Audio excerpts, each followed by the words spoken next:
اصطفاك المتين من قبل خلق النبي، خاتم المرسلين، فالحمد والشكر لله. اصطفاك المتين من قبل خلق النبي، خاتم المرسلين، فالحمد والشكر لله.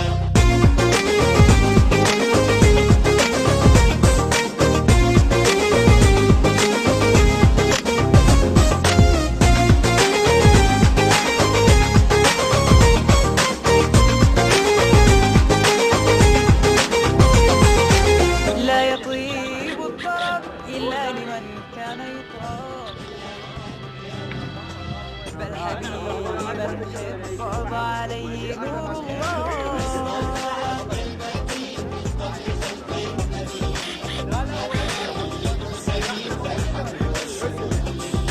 اصطفاك المتين من قبل خلق النبي، خاتم المرسلين، فالحمد والشكر لله.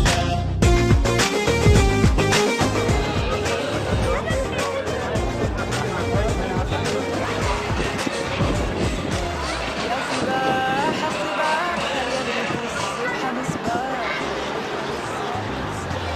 يا منير الصباح يحيي اسم من الله.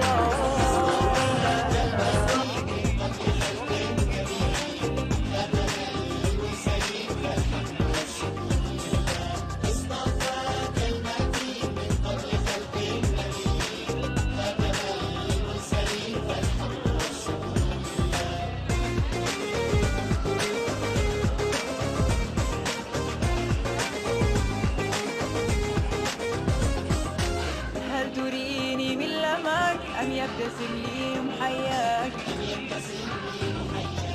مقصدي أن أراك هذا يسير. يبقى اللحن بكل هدوء، لا بكل هدوء.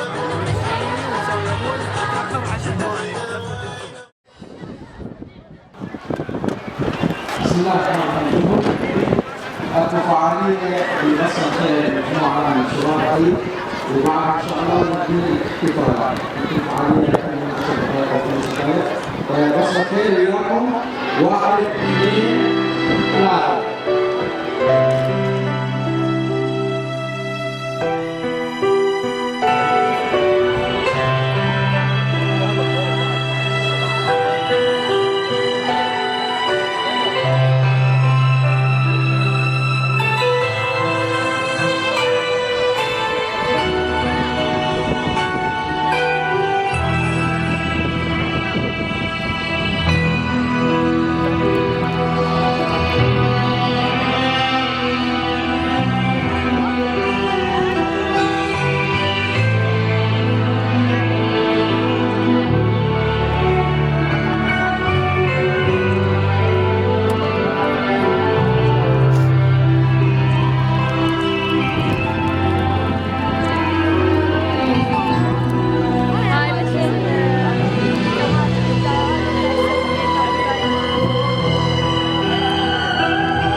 فعالية بصمة خير؟ اي والله فد شي روعه.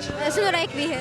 والله فد شي حيل حلو. عاش لإيدكم ويا رب نحو الافضل وتفوق يا رب دائما. طيب برايك اذا هذه السنن المهجورة قدمت بطريقة تقليدية راح تحدث التأثير مما لو قدمت بهذه الطريقة؟ لا طبعا البارحه كنا نتناقش انا واحد اخوتي بهذا الموضوع، ودا نفكر شلون نخليها نسوقها فد شيء حلو على مود نحي سنه النبي صلى الله عليه وسلم. تفاجئت اليوم انه انتم فد شيء روعه مسوي. عاشتي. شكرا جزيلا. السلام عليكم. عليكم السلام ورحمة الله. شلونك خالد؟ هلا وحبيبتي، الله يبارك فيك. شفتي الوقفة الصامتة؟ اي نعم. شنو رأيك بيها؟ ما شاء الله عليهم، الله يجازيهم الخير ان شاء الله.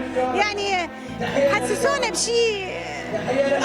اذكروا حديث رسول الله صلى الله عليه وسلم. خالة برأيك ليش الناس ابتعدت عن هاي السنن؟ ليش هاي السنن أصبحت مهجورة؟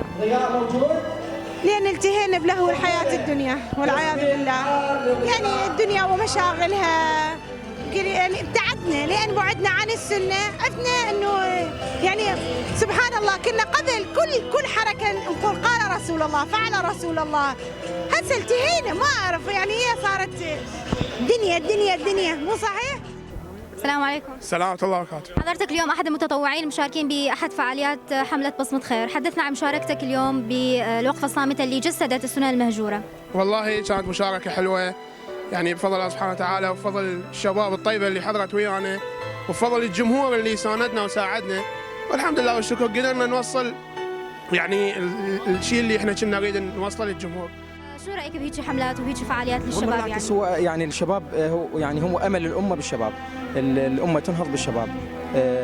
فاذا كان الشاب هو ما عنده النهضه، ما عنده همه في داخل نفسه، فاعتقد هو ميت. والانسان يعني اكو ناس كبار بالعمر، هو بعمر 90، لكن هو شاب بحيويته بنشاطه بعمله. السلام عليكم ورحمة الله وبركاته. شلونك حبيبتي؟ الحمد لله. إذا كان الرسول صلى الله عليه وسلم قدامك هسه شنو تحبين تقولي له؟ أحب أقول له يا رب يغفر لنا ويدعي لنا وش اسمه. ولا احنا نحبك يا رسول الله. شكرا حبيبي. عفو. إذا كان الرسول صلى الله عليه وسلم قدامك هسه شنو تحبين تقولي له؟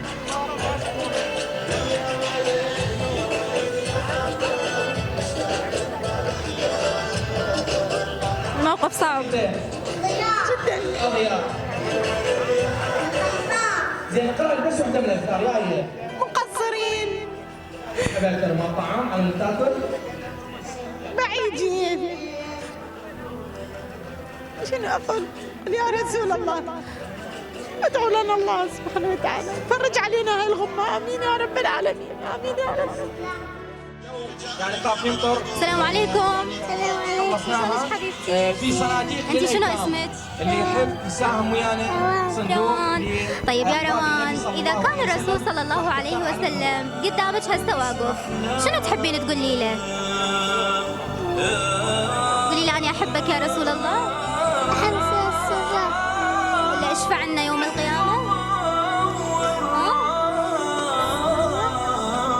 قولي احبك يا رسول الله. أحبك يا رسول الله. إذا كان الرسول صلى الله عليه وسلم أمامك الآن ماذا تقول له؟ والله يتمنى أكون يعني جاره بالجنة. إذا كان الرسول صلى الله عليه وسلم أمامك الآن شنو تحب تقول له؟ عذرا يا رسول الله، امتك تذبح.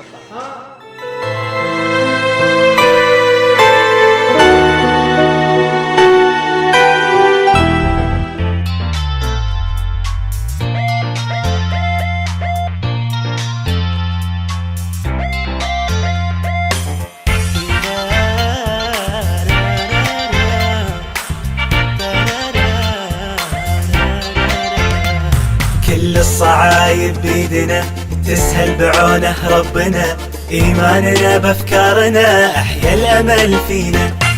هذا الزمن أصبح لنا ما تلقى ضعف في قلبنا، لنا شباب وكلنا بالعزم غنينا.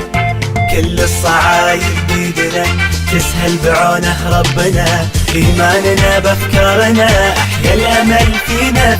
هذا الزمن أصبح لنا ما تلقى ضعف في قلبنا، لنا شباب وكلنا بالعزم غنينا.